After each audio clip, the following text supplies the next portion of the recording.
আমাদের শরীরে sciatic nerve নামে একটি দীর্ঘ স্নায়ু রয়েছে। এটি মেরুদণ্ডের কোমরের অংশ থেকে উৎপন্ন হয়ে উরুর পেছন দিক দিয়ে হাঁটুর নিচের মাংসপেশির মধ্য দিয়ে পায়ের আঙুল পর্যন্ত বিস্তৃত। কোনো কারণে এই স্নায়ুর উপর চাপ পড়লে কোমর থেকে পায়ের নিচ পর্যন্ত তীব্র ব্যথা ছড়িয়ে যায়, একেই সায়াটিকা বলা হয়।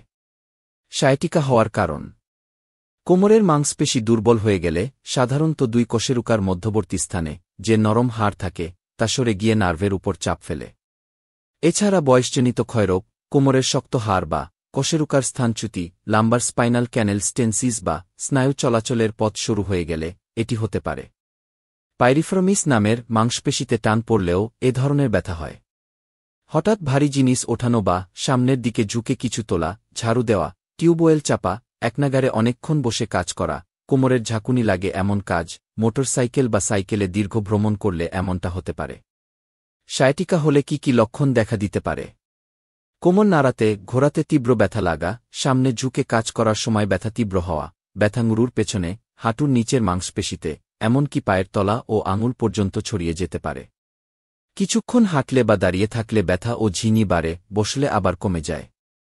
আক্রান্ত পায়ে শিরশির অনুভূতি, অবশ ও ভার ভার ভাব, সূচ ফোটানোর অনুভূতি হতে পারে।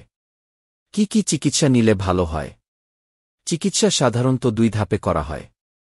1. কনজারভেটিভ চিকিৎসা। 2. অস্ত্রোপচার। কনজারভেটিভ চিকিৎসা মূলত জীবনযাপনে পরিবর্তন, ফিজিওথেরাপি, ব্যায়াম ও ওষুধের মাধ্যমে করা হয়। ফিজিওথেরাপি এ রোগের একটি আধুনিক চিকিৎসা পদ্ধতি। ক্ষেত্রবিশেষে অস্ত্রোপচার লাগতে পারে। সায়াটিকা হলে করণীয় কি? 1. বেশি নরম বিছানায় না ঘুমানো। 2. কোমর বাঁকা করে কোনো কাজ না করা। 3. সামনে ঝুঁকে ভারী কিছু না তোলা। 4. ব্যথা থাকলে চেয়ারে বসে নামাজ পড়া। 5. হাই কমোড ব্যবহার করা। 6. ব্যথা অবস্থায় ব্যায়াম না করা। 7. শোয়া থেকে ওঠার সময় একদিকে কাত হয়ে হাতে ভর দিয়ে ওঠা।